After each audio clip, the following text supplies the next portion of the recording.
Know that AI generated writing plays it safe, whereas human writing is more willing to take a stand, to choose an angle on whatever the topic is that you're writing about.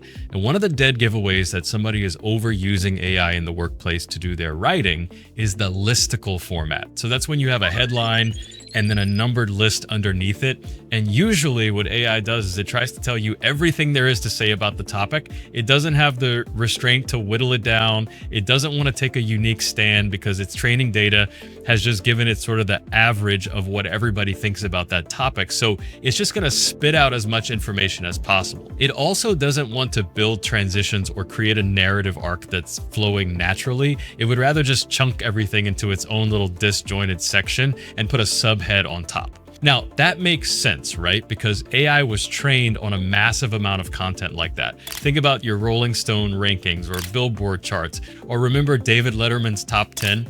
Those list posts are everywhere, and we see it in a lot of business media like Forbes and Wired and Harvard Business Review or Fast Company.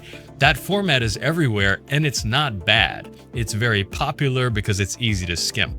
The problem is that now everybody is starting to sound like that. So this is just something to be mindful for whenever you're editing your AI-assisted writing, is that not everything needs to be 3 buckets or 5 takeaways or 10 lessons. So a quick tip is to ask yourself, do I really need to cover everything about this topic? Or can I pick my 2 or 3 points, the things that I actually believe in, the things that I actually want to get across to my audience because they're important to me? And I think good writing does that. It decides what it's going to stand for, whereas AI writing lacks that conviction, so it's easier to just throw 5, 6, 10 ideas at you.